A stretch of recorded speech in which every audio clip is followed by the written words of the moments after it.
Hae-soo was suddenly short of breath, a visceral reaction as if the air had turned thick and refused to enter her lungs. Every time Tae-ha moved closer, her body reacted instantly, a primal response preceding thought. Her skin prickled with anticipation, her stomach knotted, and she felt a wave, searingly hot and almost electric, surge up her spine. She no longer dared to meet his gaze, afraid of what she might betray. As Hae-soo finally managed to catch her breath, he closed the distance again. His warm breath ghosted against her skin, making her senses reel and her stability vanish. He kissed her with that silent, consuming determination that made the world melt away, the room, the hour, and even the carefully constructed defenses she held. She felt her lips soften and yield, her mind spinning, her willpower dissolving between his fingers. A fierce, uncontrollable shiver raced down the back of her neck and settled deep in her core. Tae-ha pressed deeper into the kiss, demanding a response. She called his name, a muffled, pleading sound, begging him silently to stop this exquisite teasing, yet he continued, deepening the intimacy with a desire that was firm and utterly unshakable. In the breathless silence that followed, he remarked, his voice low on the intensity of their connection. Hae-soo could only reply that he had been relentlessly pushing and pressing her in a way that left her shaking uncontrollably. Tae-ha held her, his grip gentle but undeniable, and she felt the chaos in her mind quiet, emptying under the sheer force of the sensation. This strange, overwhelming feeling was so potent it even stole her ability to breathe freely. Tae-ha studied her face, his gaze penetrating, and subtly asked if her thoughts were still consumed by him. The directness of the question made her gasp, leaving her looking at him, a mix of confusion and embarrassment clouding her eyes. He watched her intently, then slowly took a measured step back, unbuttoning the cuff of his shirt sleeve, before suddenly seizing her wrist and pulling her close again. She quickly tried to deny that she had been thinking such dangerous things, stammering out a denial. But he plunged in again, deeply and without warning, causing her to gasp multiple times. Hae-soo inwardly protested, telling herself she hadn't even entertained such thoughts until he had planted the idea. She called his name once more, begging him to wait, declaring that she couldn't think straight. Finally, she gave in, indirectly conveying that she would see it through, recognizing that he had left her no mental space for anything else. Once the intense moment had passed, she let out a long, shaky sigh. Tae-ha mirrored her breath, but his expression instantly shifted, becoming quiet and almost pained.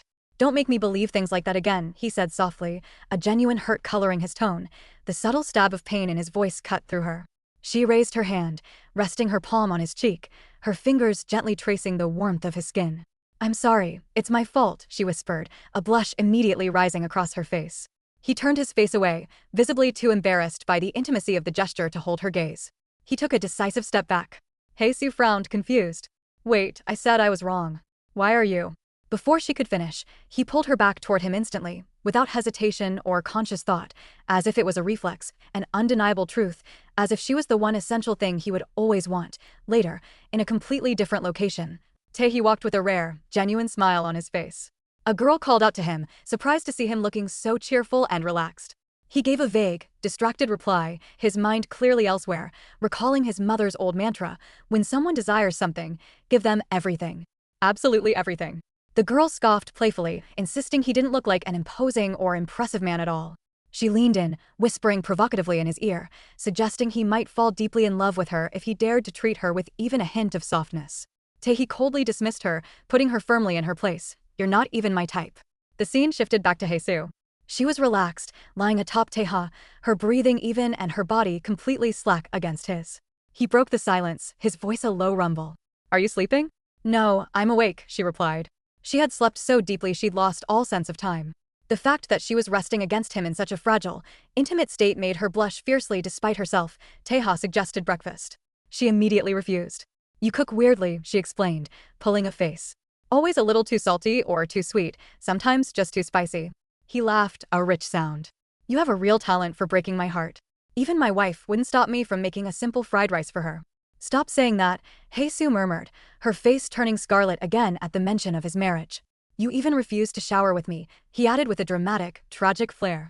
She burst into genuine laughter at his theatrics. They eventually got dressed, and Tae continued to tease her without pause.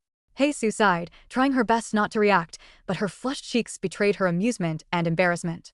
"It hurts me that you won't even take my hand," he sighed heavily. She paused, then slowly, deliberately, she took his hand. He flinched, startled by the unexpected compliance. "Let's go," she said, looking away, her heart pounding. The warmth of his hand in hers deeply unsettled her. A dangerous, quiet thought slipped into her mind. What if, one day, he walked like this, holding the hand of a child who resembled him? She wondered if he dreamed of a future like that, a future where she might simply be an obstacle or an excess presence. A selfish, burning desire welled up, to ask him to give up everything, to stay with her, to live permanently within their imperfect, but sweet, protective bubble. She pictured a little girl with Taeha's eyes, a future that brought a wave of tenderness, a soft future she didn't feel worthy of stepping into. The scene suddenly shifted again. Another young woman was arguing with her father at home. He was instructing her to visit a certain family because the president's son was the same age as her. She flatly refused, reminding him sharply that her grandfather had specifically forbidden her from engaging with any family whose name began with Biham. The father responded calmly that he had, in fact, dreamed of her grandfather the previous night, and in the dream, he had instructed him to lift the old warning. The young woman exploded in frustration. That's absurd. Impossible. But her father placidly interpreted her outrage as agreement. Then, the focus returned to Taehi, who was now seething with uncontrollable anger. He violently hurled a glass to the floor, where it shattered into countless pieces. He grabbed a bodyguard by the neck, his expression menacing and ready for violence. Why is he going to my mother's exhibition? The sheer rage in his voice echoed fiercely throughout the room.